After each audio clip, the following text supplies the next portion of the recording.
હું હોલમાંથી રસોડામાં જાઉં કે બાથરૂમમાં જાઉં, ગમે ત્યાં જાઉં તો એકદમ છાતીમાં દબાણ આવતું હોય ને કે હમણાં પાછો એટક આવી જશે. દુખાવો સતત રહેતો હતો, અસહ્ય દુખાવો થતો હતો કે મારો હમણાં જીવ વયો જશે. મારું નામ જયશ્રીબેન વોરા છે. 21 માર્ચ 2024 મને મેજર એટક આવેલો હતો. મને સારામાં સારી રાજકોટની હોસ્પિટલમાં એડમિટ કરી. રજા આપતી વખતે ડોક્ટરે સલાહ આપી કે તમારી કિડની ખૂબ જ ડેમેજ છે, તમારા ફેફસામાં પાણી ભરાયેલું છે અને તમારું ડાયાબિટીસ આઉટ ઓફ કંટ્રોલ છે. માટે એન્જિયોગ્રાફી કરવું કે સ્ટેન્ટ કરવું કે બાયપાસ કરવું એ તમારા કેસમાં શક્ય નથી. હું હોલમાંથી રસોડામાં જાઉં કે બાથરૂમમાં જાઉં, ગમે ત્યાં જાઉં તો એકદમ છાતીમાં દબાણ આવતું હોય ને કે હમણાં પાછો એટક આવી જશે. વજન જ લાગે કે કંઈક છાતીમાં કંઈ મૂકી દીધું છે. મને સોફા ઉપરથી બેસી રસોડામાં જાઉં તો પણ એકદમ ચક્કર આવીને પડી જતી હતી. તો એકદમ ગભરામણ ને જીવ મૂંઝાય.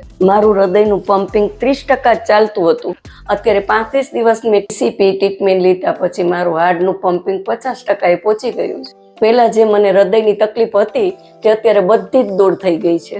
હું 40 થી 45 મિનિટ સુધી ચાલું છું, ઝડપથી ચાલું તોય મને દુખાવો, છાતીમાં દબાણ કે પરસેવો કે કાંઈ નથી થતું. મારા કેસમાં સ્ટેન્ડ મૂકવું, બાયપાસ કરવું શક્ય જ નહોતું. પણ મારી તકલીફ એ લેવલની હતી કે એક દિવસ પણ નીકળે એવો નહોતો. છતાંય હું કોઈ પણ કાપકૂપ વગર આ તકલીફમાંથી બહાર આવી ગઈ. હું ડૉક્ટર નીરવ મહેતા સાહેબ અને એના સ્ટાફનો ખૂબ ખૂબ આભાર માનું છું.